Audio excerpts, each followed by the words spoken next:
Bab 050. Sid. Umpat Elang dalam hati, melihat itu jiwa kelelakian Elang semakin berontak. Pikirannya menolak keras tetapi tubuhnya sangat ingin. Sangat bertolak belakang. Malaka kamu. Desis Elang yang mulai menyadari sesuatu. SSSTT. Mas, aku sangat mencintaimu. Aku di sini untuk membuktikan cintaku padamu. Aku rela menyerahkan mahkotaku, milikilah aku mas. Aku udah siap. Ucap Kumala mendayu-dayu seraya membelai dada Elang yang tidak memakai baju. Elang terlihat memejamkan mata, dan Kumala pun tersenyum puas melihatnya. Akhirnya, sebentar lagi tujuannya akan tercapai. Kumala pun mulai mendekat, dan ia pun hendak mencium bibir Elang. Grab. Belum sempat Kumala mencium bibir tebal nan seksi itu, tangan besar Elang sudah lebih dulu mencengkram kuat lengannya. Mas, sakit. Ucap Kumala seraya meringis kesakitan. Pasalnya Elang sangat kuat mencengkram tangannya yang mungil. Ini perbuatanmu kan? Mencampurkan obat ke dalam tehku. Tuding Elang yang tepat sasaran. Dek. Apa yang kamu katakan mas? Aku tidak mengerti. Cicit Kumala. Kumala pun memberanikan diri lagi menggerayangi tubuh Elang, dan dengan lancang tangannya itu hendak meremas sesuatu yang keras di balik celana Elang. Tetapi Elang dengan cepat mendorong keras Kumala sehingga Kumala terhempas dari atas kasur. Gedebuk. Tubuh Kumala terjungkal ke lantai. Mas. Ringis Kumala menahan sakit di pinggangnya. Bokongnya mendarat lebih dulu ke lantai dan membuat siempunya meringis kesakitan. Elang segera bangkit berdiri dan menyalakan lampu. 41. Lampu menyala terang benderang, dan terlihatlah Elang yang wajahnya memerah, pun dengan tubuhnya yang memerah karena menahan gejolak panas. Kumala yang melihatnya pun beringsut ketakutan, terlihat mata Elang melotot sempurna dan itu sangat mengerikan bagi Kumala. Sudah seperti monster yang siap memakan mangsanya. Wanita licik kamu Kumala, kamu melakukan cara kotor ini untuk menjebakku. Dasar wanita murahan. Tukas Elang begitu murka. Mas. Aku hanya. Cicit Kumala tertahan. Tanpa disangka-sangka, Elang meraih tangan Kumala lalu menyeretnya keluar dari dalam kamarnya. Mas. Aku mau dibawa kemana? Tanya Kumala mulai ketakutan. Pasalnya Kumala hanya menggunakan lingerie yang memperlihatkan lekuk tubuhnya. Bagaimana kalau ada orang rumah yang belum tidur? Begini-begini Kumala masih punya rasa malu, hanya kepada Elang saja urat malu Kumala putus tiba-tiba. Elang terus menyeret Kumala dan menuruni anak tangga. Malam ini juga kamu harus keluar dari rumah ini. Aku tak sudi serumah dengan ular sepertimu. Ujar Elang dengan menggelegar. Sumpah demi apa, Elang sangat murka kali ini. Kali ini Kumala sungguh kelewatan. Impian yang tinggal di depan mata hampir saja hancur karena ulah licik Kumala. Bu Sekar yang kebetulan sedang mengambil air minum di dapur pun mendengar teriakan Elang.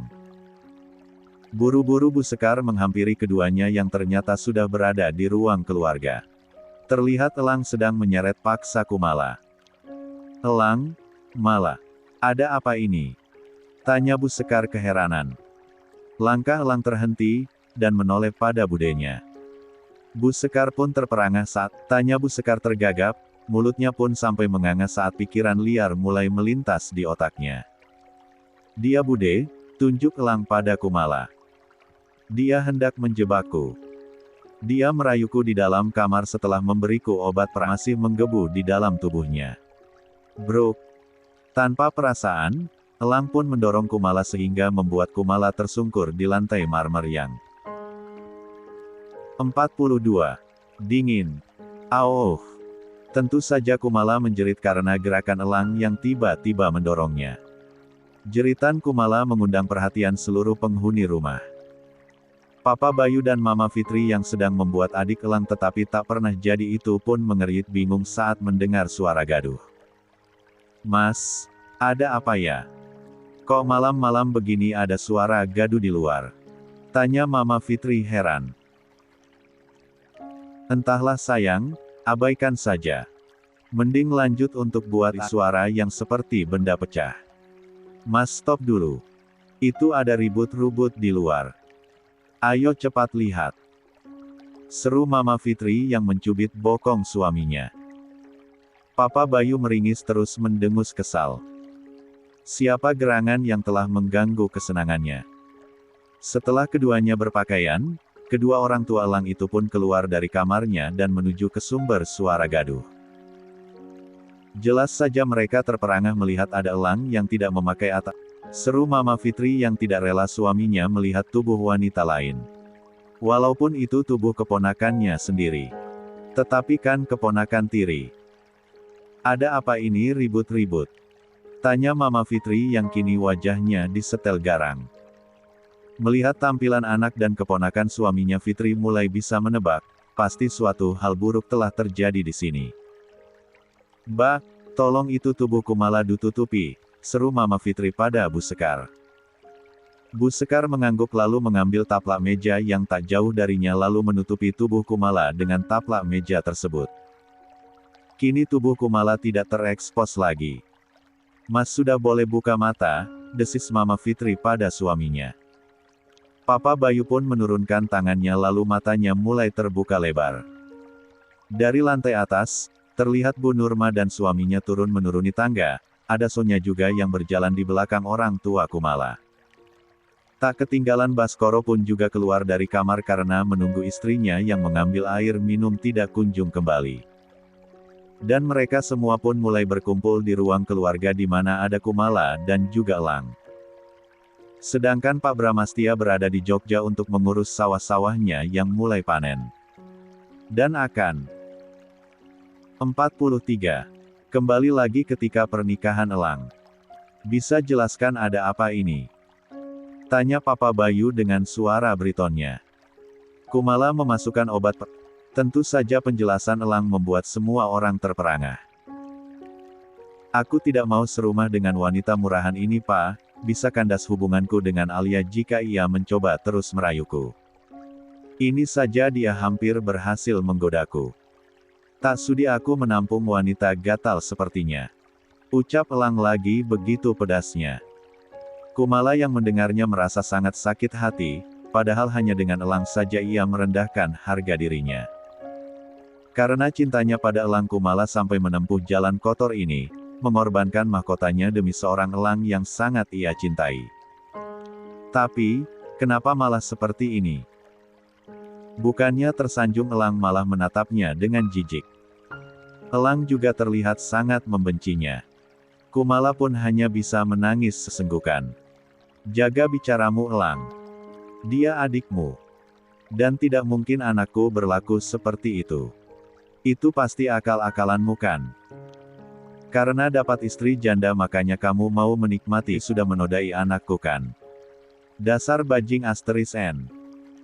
Teriak Bu Nurma marah. Ia tidak rela anaknya diperlakukan seperti wanita rendahan. Walaupun kenyataannya seperti itu, tetapi sebagai ibu Bu Nurma selalu membenarkan sikap putrinya. Elang mengetatkan rahangnya menahan geram. Ia ingat kalau wanita Parubaya itu adalah buleknya. Lihat saya baik-baik bulek, tubuhku memerah begini karena efek dari obat yang dikasih Kumala. Andai aku sudah menyentuhnya aku pasti tidak seperti ini. Jelas Elang.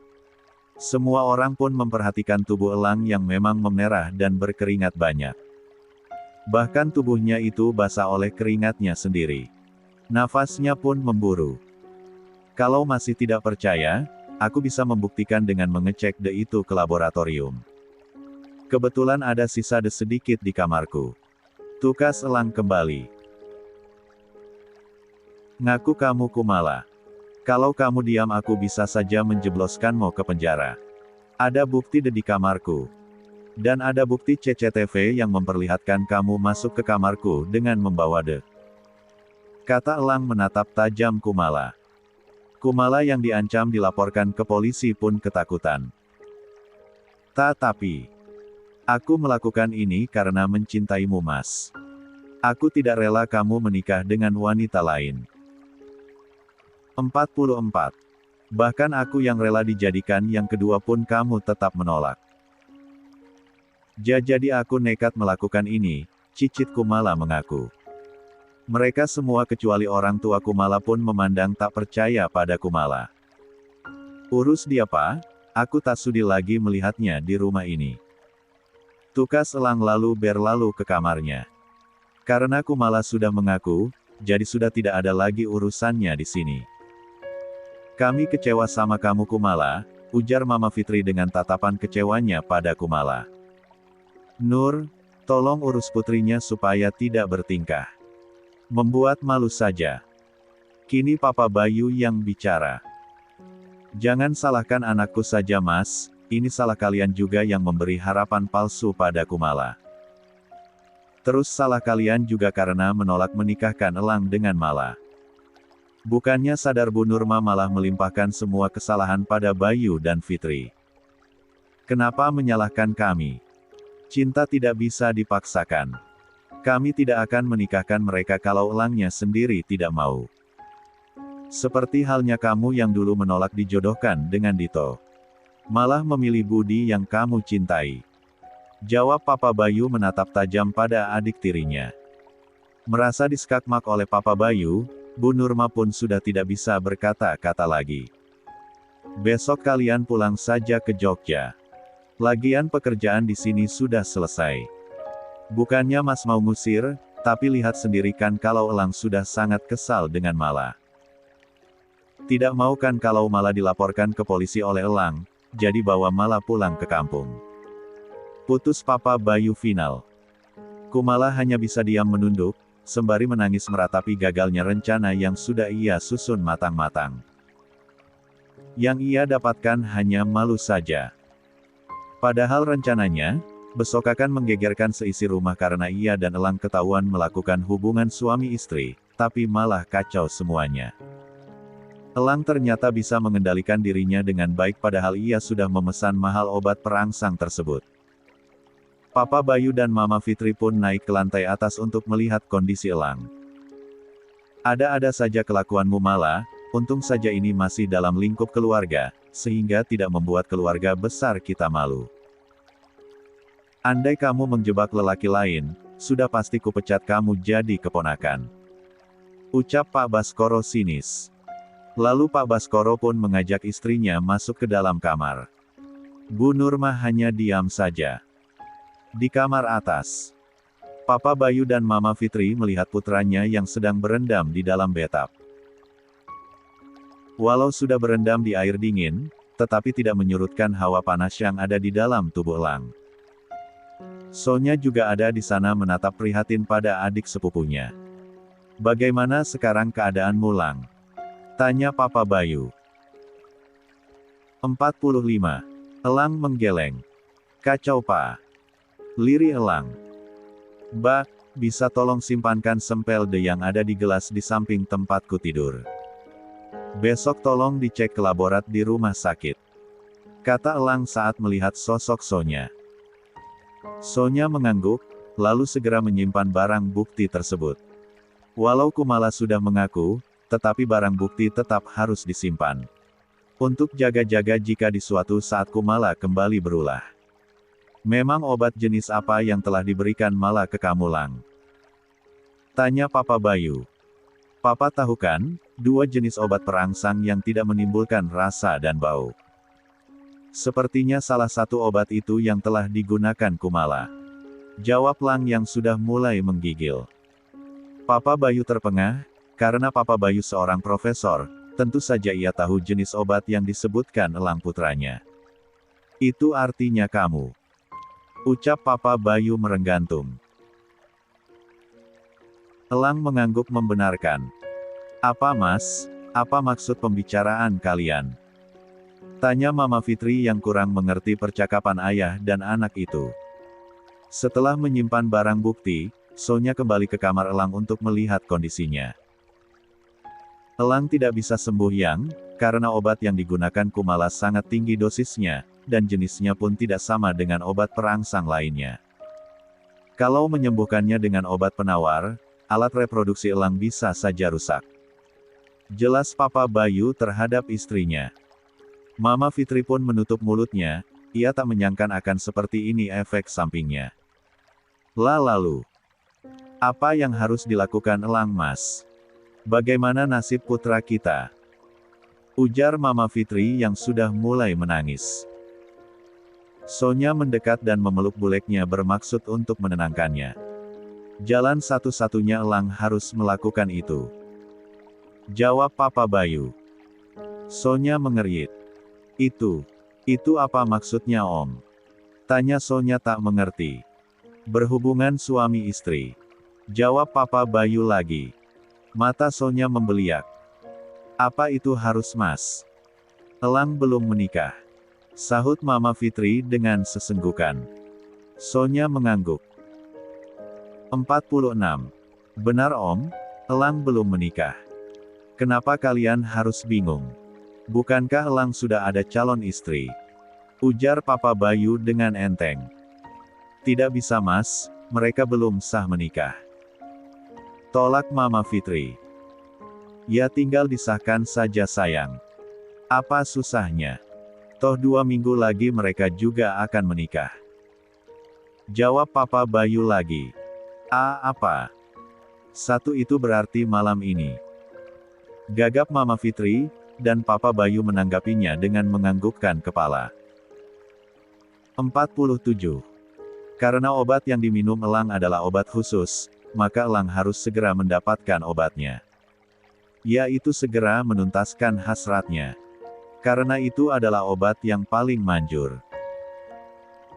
Bisa saja Elang meminum obat penawar meredakan hasrat, tetapi karena obat yang diberikan Kumala bukan obat sembarangan, penawar apapun akan sulit menyembuhkan secara total. Dan itu bisa saja merusak alat reproduksi Elang. Dan kemungkinannya 50%. Sangat beresiko.